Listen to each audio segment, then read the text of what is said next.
दोस्तों, मैं मौसमी और क्रिएटिव सॉल्यूशन में आपका स्वागत है। हम स्टार्ट करने वाले हैं झारखंड के बारे में, झारखंड के प्रमुख किले। तो ये सीखेंगे आज के क्लास में। आप सभी को मेरा झारखंडी जोहार और आपसे रिक्वेस्ट है कि इस लेक्चर को स्टार्ट करने से पहले आप अपने पास एक मैप रख लें। इससे पूरे टॉपिक को समझने बहुत ही आसान हो जाएगा। तो सबसे पहले हम झारखंड का एक रफ डायग्राम ड्रॉ कर लेते हैं। ये बहुत ही एग्जैक्ट तो नहीं है, लेकिन फिर भी समझने लायक डायग्राम है। झारखंड की आकृति कैसे है? एक चतुर्भुज की आकृति की तरह है। ये कुछ इस तरह का है, ठीक है।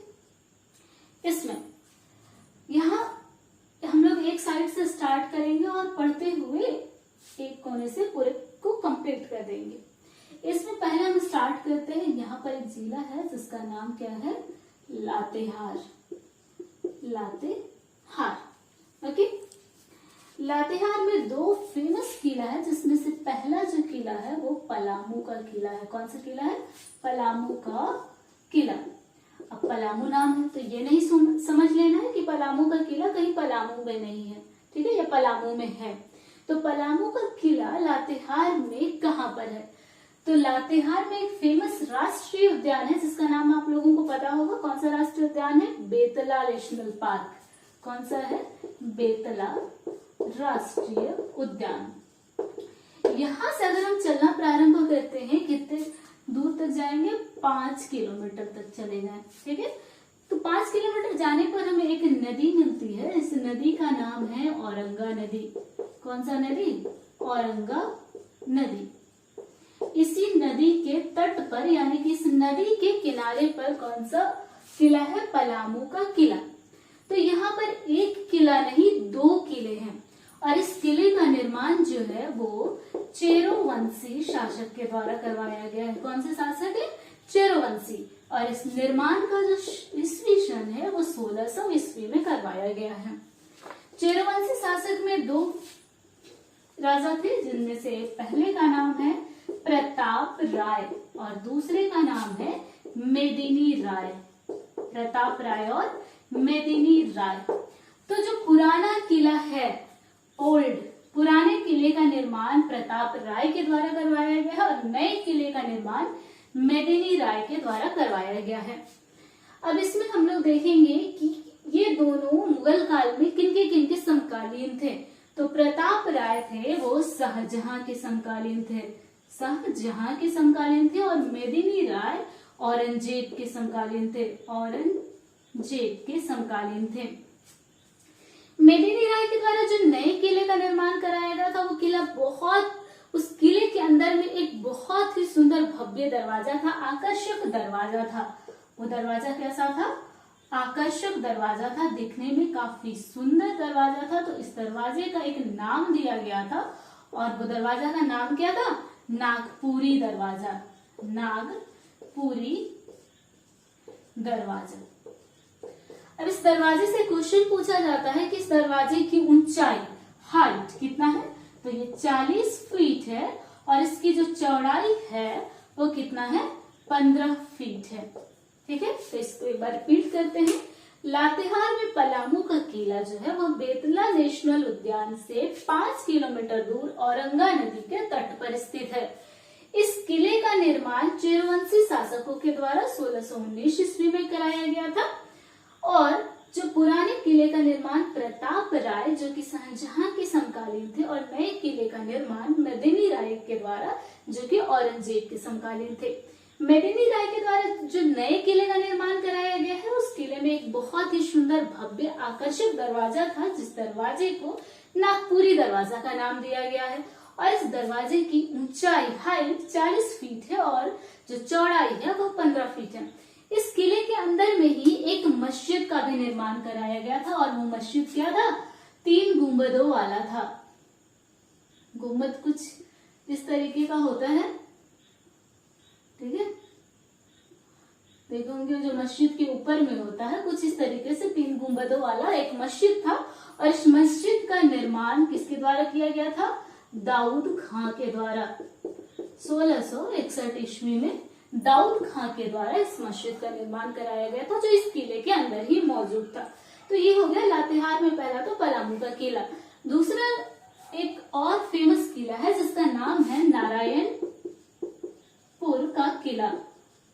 नारायणपुर का किला, चूंकि यहाँ पर चेरोवंशियों का शासक था, तो इस किले के निर्माण में भी चेरोवंशी शासक का योगदान रहा था।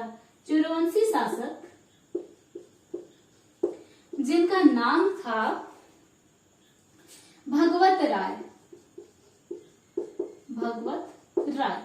इनके एक लेखपाल थे, और उस क्या थे? लेखपाल। इस लेखपाल का नाम था जॉर्ज दास या फिर जॉर्ज दास। इस जॉर्ज दास के द्वारा ही नारायणपुर किले का निर्माण कराया गया था। तो नारायणपुर किले का निर्माण चेरोवंशी शासक भागवत राय के लेखपाल जॉर्ज दास के द्वारा कराया गया था। तो ये लातेहार कंप्लीट हो गया। गढ़वा में हम लोग को कोई किले के बारे में नहीं पढ़ना है। नेक्स्ट अगर हम लोग आगे चले आएंगे तो अब हम लोगों को क्या मिलेगा? पलामू मिलेगा। अब पलामू में हम लोगों को 3-4 फेमस किलों के बारे में पढ़ना है, जिसमें से पहला तो हम लोगों का है विश्रामपुर का किला। क्या है? विश्रामपुर का किला। जैसा कि सुनने से ही लग रहा है विश्रामपुर का किला बिल्कुल रेस्ट करने की तरह, लेकिन यह ऐसा नहीं है। यहाँ पर ये वाला इलाका आपका क्या हो गया? पलामू। इसमें पहला जो किला है विश्रामपुर का किला। विश्रामपुर का किला नाम लग रहा है बिल्कुल विश्राम करने वाला, रेस्ट लेने के लिए, लेकिन ऐसा है नहीं। इस किले का निर्माण भी एक चेरोवंशी शासक, जिसका नाम क्या है? बिल्कुल विश्राम नहीं कर रहा, तड़क भड़क टाइप का एकदम जगा हुआ है, हमेशा अलर्ट है। तो उस शासक का नाम क्या है? तड़वन। इस तड़वन शासक के द्वारा, तड़वन राजा का नाम है, इसके द्वारा विश्रामपुर का किले का निर्माण किया गया। और जैसा नाम है विश्राम, यानी कि रेस्ट ले लेकर इस किले का निर्माण हुआ, इसलिए इस किले के निर्माण की अवधि बहुत अधिक है, अर्थात कि 9 वर्षों में यह किला बनकर तैयार हो गया। ये हो गया विश्रामपुर का किला। नेक्स्ट एक और किले के बारे में हम लोगों को पढ़ना है, और इस किले का नाम है रोहिल्लो का किला। कौन सा किला है? रोहिल्लो का किला। रोहिल्लो का एक सरदार होते थे, ठीक है। रोहिल्लो का क्या था? एक सरदार था, और इस सरदार का नाम क्या था? मुजफ्फर खां। क्या नाम था? मुजफ्फर खां। इस मुजफ्फर खां के द्वारा ही रोहिल्लो के किले का निर्माण कराया गया था, और इस किले की आकृति कैसी थी? त्रिभुजाकार आकृति है। तो रोहिल्लो के किले का निर्माण किसके द्वारा किया गया? रोहिल्लो के सरदार मुजफ्फर खां के द्वारा, और इस किले की आकृति कैसी है? त्रिभुजाकार आकृति है। तो ये 2 किला तो हो गया। नेक्स्ट हम लोगों को पढ़ना है तीसरे नंबर पे, और वो है चैनपुर का किला। चैनपुर का किला, जैसा कि नाम से पता चल रहा है चैनपुर, आप लोगों ने, कई लोगों ने नाम सुना होगा, चैनपुर गुमला में है, लेकिन चैनपुर का जो किला है वो पलामू में अवस्थित है, न कि गुमला में। ठीक है, तो इस क्वेश्चन को रॉन्ग नहीं करना है। चैनपुर का किला कहाँ है? पलामू में। तो चैनपुर का किला पलामू में मेदिनी नगर नामक स्थान पर अवस्थित है। चैनपुर का किला, तो चैनपुर का किला, चैनपुर यानी कि जो छोटे बच्चे होते हैं क्या करते हैं? बिल्कुल नींद पूरी तरीके से लेते हैं। तो क्या होता है? चैन की नींद सोते हैं। चैन की नींद जब सोते हैं तो उनका नींद क्या हो जाता है? पूरा हो जाता है। तो एक शासक है पूरनमल के द्वारा ही चैनपुर के किले का निर्माण किया गया है। और पलामू में एक नदी बहती है, और उस नदी का नाम क्या है? कोयल नदी। तो ये चैनपुर का किला जो है वो किस नदी के तट पर अवस्थित है? कोयल नदी के तट पर अवस्थित है। ये तीसरा हो गया। चौथा नंबर में हम लोगों को एक और किला है पढ़ना है, और उस किला का नाम है शाहपुर का किला। शाहपुर का किला। इस किले में हम लोगों को मुगल काल की जो स्थापत्य कला की जो झलक है वो इस किले में हम लोगों को देखने के लिए मिलती है। और इस किले का निर्माण 1772 ईस्वी में कराया गया था। किसके द्वारा कराया गया था ये हम लोगों को देखना है। तो इस किले का निर्माण गोपाल राय के द्वारा कराया गया था। ठीक है। तो पलामू में 4 मुख्य किले, एक विश्रामपुर का किला, रोहिलों का किला, चैनपुर का किला और शाहपुर का किला। तो पलामू में हम लोगों को इतना ही पढ़ना है और इसके बाद हम लोग आगे चले आएंगे। तो आगे आएगा चतरा। तो चतरा में एक ही किले के बारे में हम लोगों को पढ़ना और वह किला है कुंडा का किला। ठीक है, चतरा में कौन सा किला है? चतरा इस आसपास हो गया मेरा चतरा। तो चतरा में कौन सा किला है? कुंडा का किला। ये थोड़ा सा इधर आ जाएगा, उतना उधर नहीं है। ठीक है, चतरा में कुंडा का किला है और इस किले का निर्माण भी चेरो वंशी शासक के द्वारा करवाया गया है। ठीक है, इसमें बस यही पूछा जाता है कि कुंडा का किला कहाँ अवस्थित है। तो कुंडा का किला चतरा में अवस्थित है और इसका निर्माण चेरोवंशी शासक के द्वारा कराया गया है। नेक्स्ट हम लोग आते हैं इधर हजारीबाग वाले इलाके में। हजारीबाग में 2 फेमस किले के बारे में पढ़ना है, जिसमें से पहला तो है पद्मा का किला। ये जो पद्मा का किला है, इस किले ये किला अवस्थित कहाँ है? तो ये नेशनल हाईवे NH 33 के किनारे पर अवस्थित है। यह एक प्रमुख बिंदु है। और दूसरा क्या है, इस किले को अब क्या किया है, एक पुलिस प्रशिक्षण केंद्र के रूप में तब्दील कर दिया गया है। किसके द्वारा? यहाँ की स्टेट गवर्नमेंट के द्वारा, यानी कि राज्य सरकार के द्वारा। स्टेट गवर्नमेंट यानी कि राज्य सरकार के द्वारा इसे अब एक पुलिस प्रशिक्षण केंद्र के रूप में तब्दील कर दिया गया है। तो पद्मा का किला नेशनल हाईवे 33 के किनारे अवस्थित है और यहाँ की राज्य सरकार इस किले को पुलिस प्रशिक्षण केंद्र के रूप में अब प्रयोग करती है। दूसरा है एक और प्रमुख किला और इस किले का नाम है बादम का किला। यह जो बादम का किला है, इस किले को हम लोग रिलेट कर सकते हैं। जैसे अभी यहाँ की सरकार कौन सी है? हेमंत सोरेन की सरकार है, हेमंत जी की सरकार है। तो हेमंत जी को क्या खाना पसंद है? बादाम खाना पसंद है। तो उन्होंने एक किले का निर्माण किया और इस किले का नाम है बादम का किला। तो बादम के किले का निर्माण किसने किया था? हेमंत। लेकिन यहाँ पर हेमंत सोरेन नहीं लिखेंगे हम लोग, हेमंत सिंह लिखेंगे। ठीक है, हेमंत सिंह के द्वारा किया गया था। ये बस समझने के लिए है ना। एक्चुअल में बादम के किले का निर्माण हेमंत सिंह के द्वारा किया गया था। ठीक है, नेक्स्ट अब हम लोग को पढ़ना है तेलियागढ़ का किला। कौन सा किला पढ़ेंगे? तेलियागढ़ का किला। देखिए, तेलियागढ़ का, आप जब सब्जी खाते हैं या फिर कहीं पर भी जो तेल होता है, ऑयल, वो देखिएगा हमेशा ऊपर रहता है, ऊपर छिपला हुआ रहेगा बिल्कुल। तो तेल क्या है? हमेशा ऊपर रहेगा। तो झारखंड में सबसे ऊपर में कौन सा जिला अवस्थित है? तो कौन सा जिला अवस्थित है? वो साहेबगंज। तो साहेबगंज में तेलियागढ़ का किला है। ओके, तो इस किले का निर्माण किसके द्वारा कराया गया है? एक तेली शासक के द्वारा। एक जो तेली शासक है, इसी के द्वारा कराया गया था। लेकिन इस शासक ने अपना धर्म परिवर्तन कर लिया था। यह शासक किसके समकालीन था? शाहजहां के शासनकालीन था। इसी अब शाहजहां कौन से धर्म से बिलोंग करता था? इस्लाम धर्म से। तो यह तेली शासक भी कौन से धर्म को कबूल कर लिया था? इस्लाम धर्म को कबूल कर लिया था। अब देखिए, ये जो साहेबगंज जिला है वो हमारा किससे सटा हुआ? इधर कौन सा स्टेट पड़ता है? वेस्ट बंगाल है, पश्चिम बंगाल है। तो इसे क्या कहा जाता है? Gateway of Bengal. क्या कहा जाता है? गेटवे ऑफ बंगाल कहा जाता है। बंगाल का प्रवेश द्वार। बंगाल का प्रवेश द्वार। साहिबगंज या की तेलियागढ़ किले को बंगाल का प्रवेश द्वार। अब एक बुक है जिसके बारे में आप लोगों ने पढ़ा होगा, इंडिगा या फिर इंडिगा। ठीक है, इंडिगा जो बुक है उसके लेखक कौन है? तो मेगास्थनीज। मेगास्थनीज, ये जो मेगास्थनीज है, इन्होंने इंडिगा बुक में यहाँ पर एक नदी बहती है और उस नदी का नाम क्या है, जो बिल्कुल साहिबगंज से सट कर जाती है, गंगा नदी है। इस गंगा नदी के बारे में उन्होंने वर्णन किया और इसके आसपास भी बहुत बड़े बौद्ध विहार के बारे में वर्णन किया है।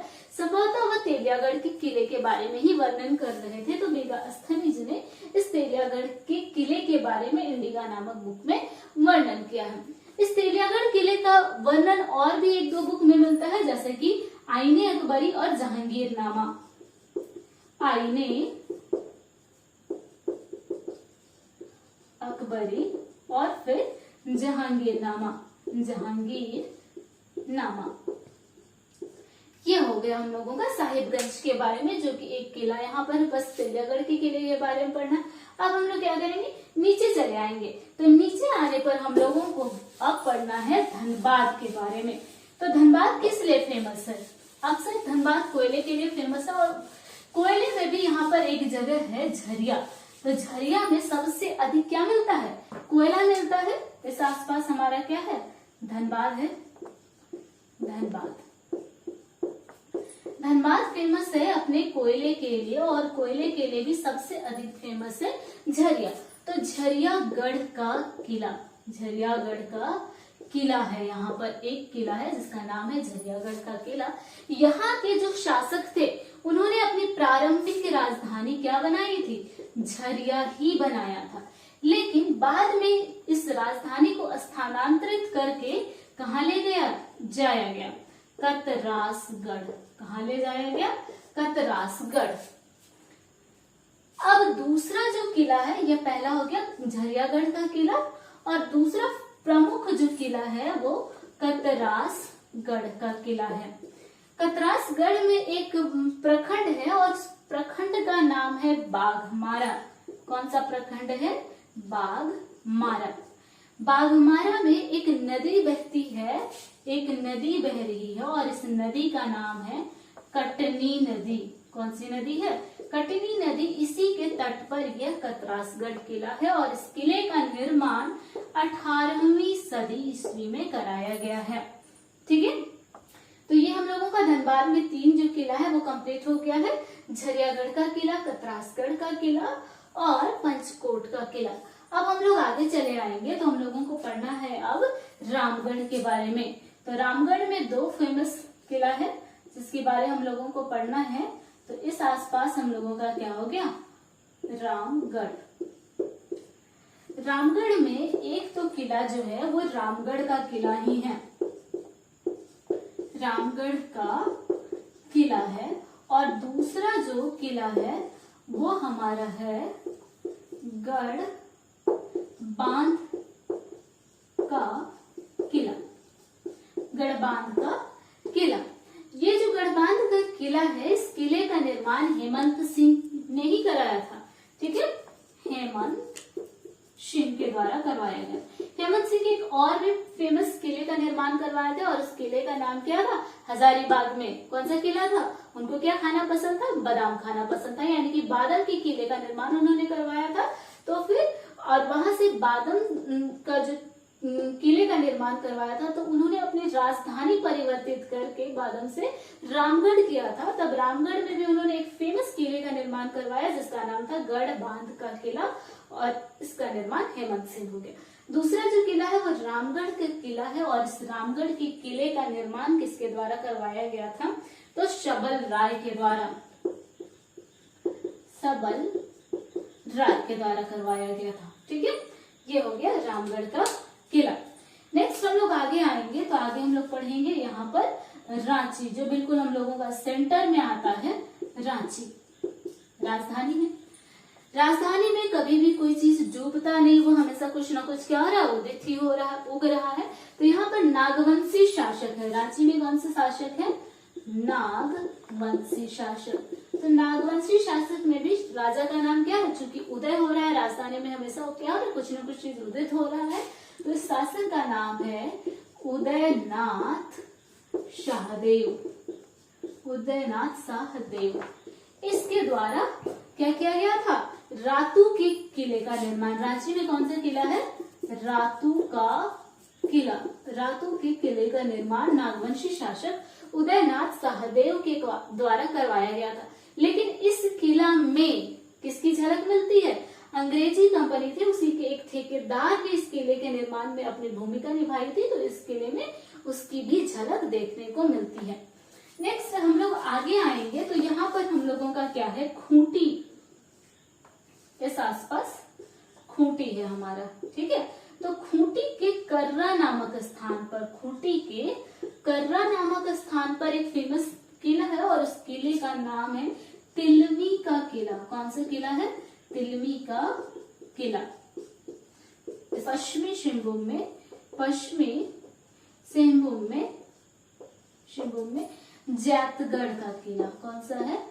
जैतगढ़ का किला। यह जो किला है, यहाँ पर एक नदी बहती है और उस नदी का नाम क्या है? बैतरनी नदी। बैतरनी नदी। बैतरनी नदी के तट पर ही जैतगढ़ का किला अवस्थित है। इस किले का निर्माण किसके द्वारा करवाया गया था? तो इस किले का निर्माण पोरहाट यानी कि पोरहाट के राजा अर्जुन सिंह के द्वारा करवाया गया था। यह हो गया पोरहाट के नरेश अर्जुन सिंह के द्वारा ये जैतगढ़ का किले का निर्माण करवाया गया था और यह जो किला है वो बैतरनी नदी के तट पर अवस्थित है। दूसरा जो है हम लोगों के पास में पोरहाट का किला, या फिर इसी किले को एक और नाम से जाना जाता है जगन्नाथपुर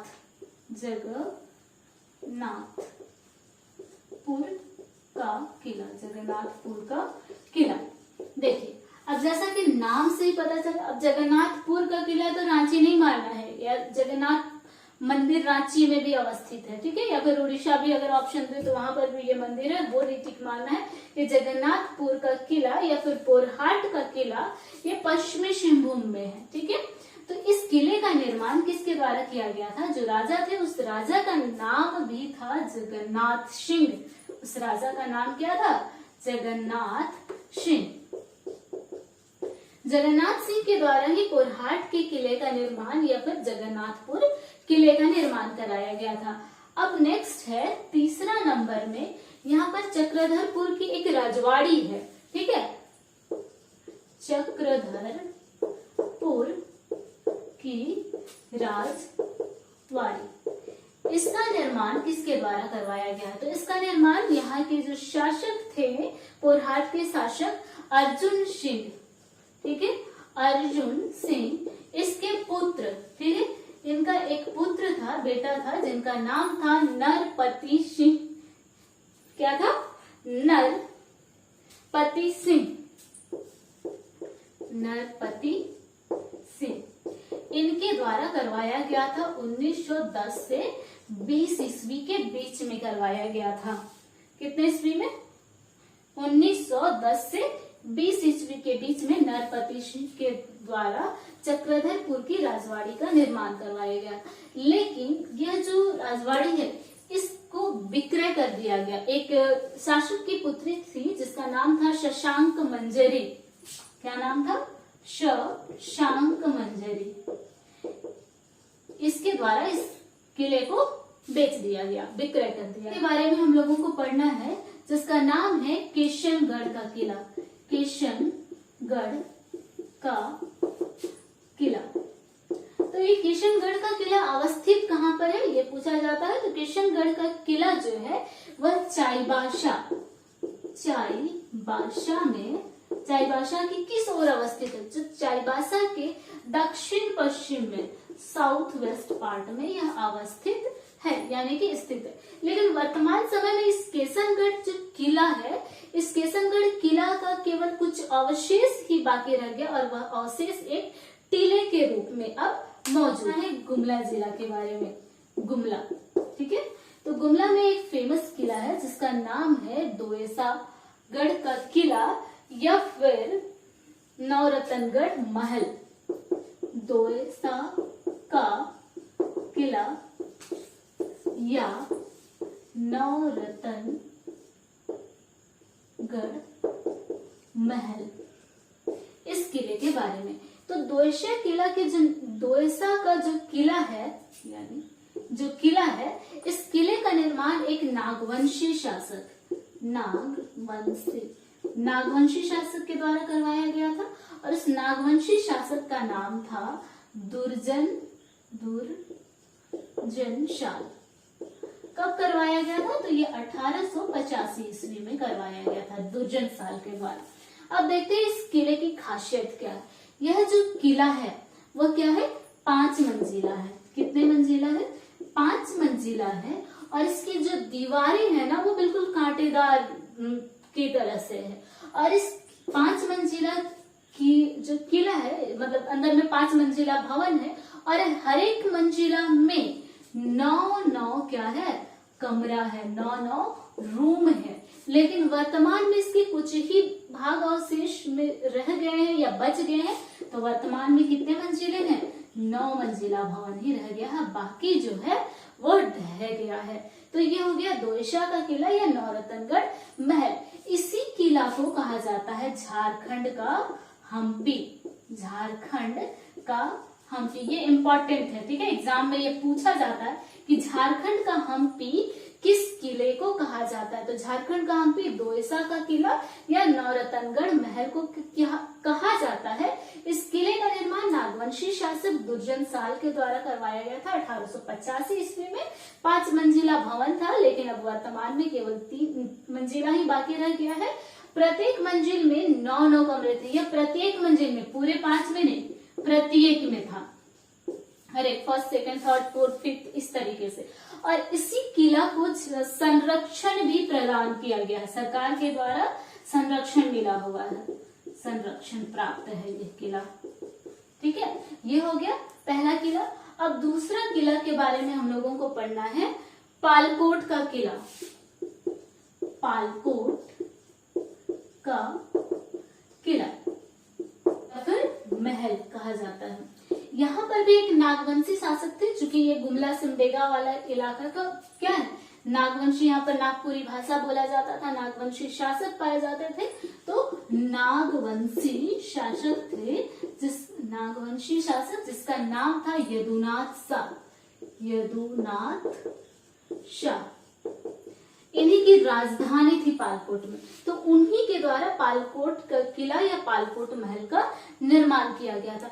ये जो पालकोट का किला है ना, यह भी एक नेशनल हाईवे के किनारे अवस्थित है। और कौन सा नेशनल हाईवे है? NH-23 नेशनल हाईवे 23 के किनारे अवस्थित है, जो कि गुमला सिमडेगा मार्ग है। गुमला सिमडेगा मार्ग पर स्थित है। नेक्स्ट एक किला है जो तीसरे नंबर पर आएगा और उस किले का नाम है नागफेनी महल। कौन सा नाम है? नागफेनी महल या फिर नागफेनी। इसके बारे में बहुत ज्यादा जानकारी नहीं है, लेकिन फिर भी है कि अब यहाँ के जो भी अवशेष बचे हुए हैं, उस अवशेष में एक पत्थर मिला है और वहां की जो दीवार है, उस दीवार पर एक चित्र मिला है। और उस चित्र पर एक चित्र है जिसमें एक राजा है, उनकी 7 पत्नी है, उनकी 7 पत्नी और एक कुत्ता। इन तीनों का चित्र वहां पर अंकित है। तो ये नागफेनी महल की चित्र की दीवार पर जो अवशिष्ट है वहां पर यह देखने के लिए मिलता है। तो ये झारखंड के सभी किलों को हम लोगों ने कवर कर चुका है। आई होप कि इसमें कहीं पर भी किसी को डाउट नहीं होगा, और अगर डाउट है तो आप कमेंट सेक्शन में डाउट पूछेंगे, इसको क्लियर किया जाएगा। फिर मुझे लगता है कि यहाँ तक आप सभी को समझ आया होगा, और अगर लेक्चर अच्छा लगे तो फिर लाइक, सब्सक्राइब एंड कमेंट करें। Thank you.